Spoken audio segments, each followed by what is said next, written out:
Magandang umaga po, magandang tanghali, magandang hapon, magandang gabi mga kaantingero-antingera ko diyan. Part 4 po ito ng video natin. So, yung gustong matutong manggamot, so mga informasyon po ito na maaari ninyong malaman ang mga good and bad or to avoid na mga mistake po na tulad namin na marami kaming nadaanan. So ito po ay informasyon lamang at syempre, huwag makakalimot sa mahal na Diyos. Natural, kaya tayo nasa ganitong field kasi tayo ay naniniwala sa mahal na Diyos. Kasi malapit na po ang Holy Week. So, eto na naman po, mga nagkokolekta tayo ng mga agimat, dasal, kung ano man po ang sa inyong ginagawa or gagawin. Good luck po at halina, continue po tayo. So, sa video po na ito, ang topic natin ay tungkol po sa kung ikaw ay maggagamot na. Okay? So, kung ang napili mo po ay manggamot ng ibang tao, hindi pang sarili at hindi sa Mother Nature, but kundi pang sarili. So, ang unang-una mo pong kailangan na meron ka, again po, nabanggit ko na to doon sa sa last video po ang unang-una ay pangontra. Malakas na pangontra. Siguraduhin mo po na meron kang malakas na pangontra.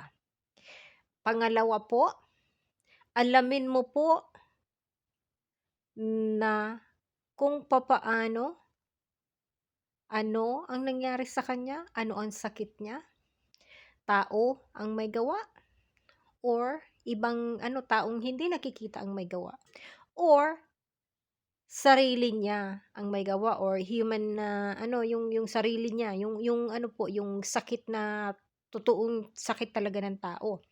Hindi sakit na bigay ng tao or hindi sakit na bigay ng engkanto. Ano po? So yung tatlo na yon ang dapat mong alamin kung anong sakit.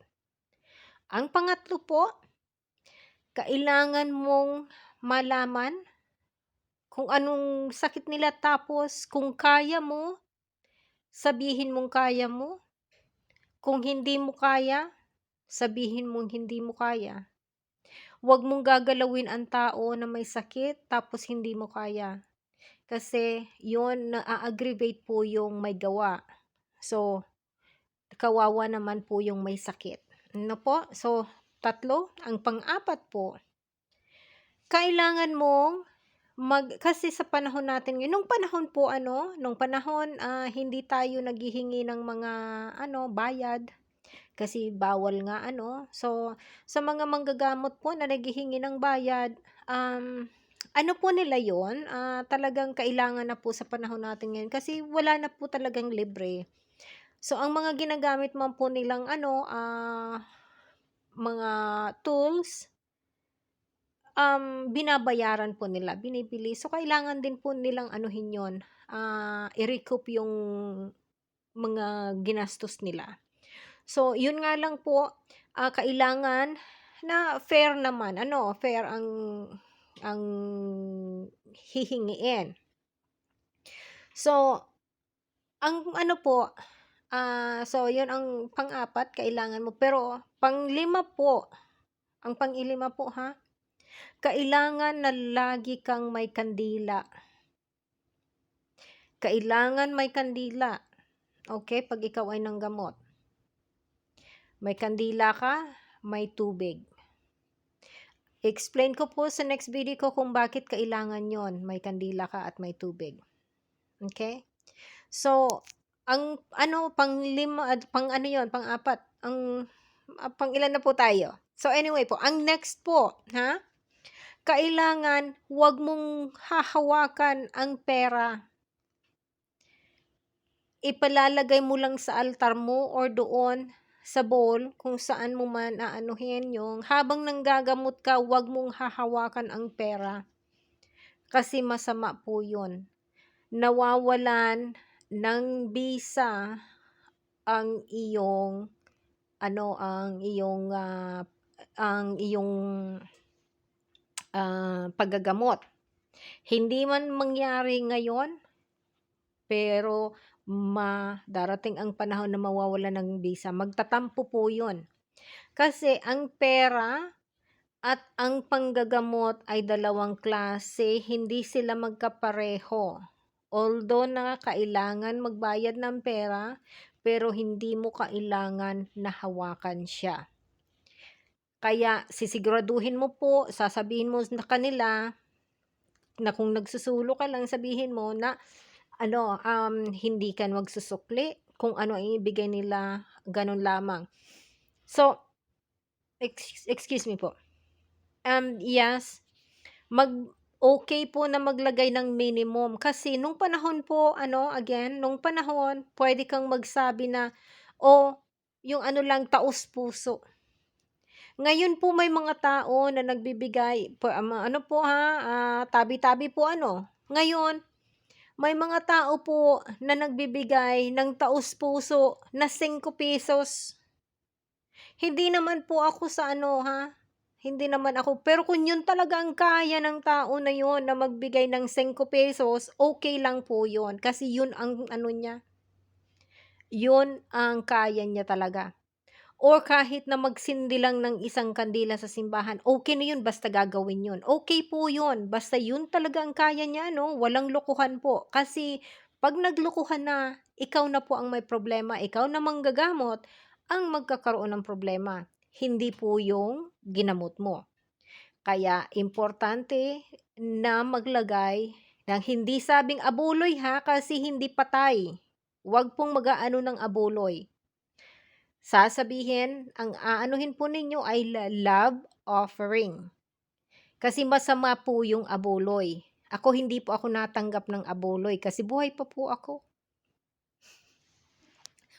So, hindi po, ang ano po ang simbahan lang ang natanggap ng abuloy kasi meron silang ano, or donasyon. 'Di ba po sa simbahan mag-donate tayo or 'pag may patay mag-abuloy tayo, 'di ba? So, sa ano naman po, sa paggagamot, huwag kayong maghihingi ng abuloy kasi hindi patay. Ang ano po, ang panggagamot, hindi puwedeng anuhan, hindi puwedeng, i-mix ng patay. Bawal po 'yun. So, may ano po 'yun, may mga restriction pagdating sa mga gano'ng bagay. So, kaya huwag kayong tatanggap ng abuloy. Magpapahirap po 'yun magtanggap po kayo ng donasyon. Donation or love offering. Okay po? So, ang next po, kailangan po ninyo na pakatapos manggamot, kailangan po ninyong linisin ang inyong surrounding. So, iaano po, frankincense and myrrh, gano'n. Iaano po yung isi-sage, gano'n yun ano. So, iki-cleanse po ninyo, kailangan yon na i-cleanse lagi para kung ano man ang mga naiwan doon, umalis. So, ang last po na kailangan ninyong gawin, kung ano man yung proteksyon na gamit ninyo, kailangan isara ninyo ang inyong area, ang inyong house, ang inyong perimeter po ano. Siguraduhin ninyo na ang protection ninyo walang crack. Okay po? So, kailangan na ang ano, pinapakain ninyo lagi ang inyong protection. So, pagkatapos, before and after po na manggamot kayo, kailangan ninyo na ng protection. Kasi habang ikaw naggagamot, ginagamit mo yung protection mo. Kasi binibigkas mo. Kapag ikaw nagbigkas ng orasyon, yung orasyon nagagamit, habang nagagamit, nag-aano 'yun, li-less ang energy niya kaya laging pinapakain kasi para maintain yung ano niya, yung energy, yung power nung ano, orasyon, gano'n po 'yun. So, anyway po, etong, video na ito na sana nakatulong or makatulong or makabigay ng informasyon. Gusto man po ninyo o hindi, maraming salamat po sa panunood. Ito ay gabay lamang or ito ay informasyon lamang na aking natutuhan sa aking sasalansa ng mga bagay na ito. Anyway po, sana maraming swerte ang, dumating sa inyo at sa ating lahat. Um, Lucky hunting po and, maraming swerte po ang dumating sa ating lahat. Bye for now.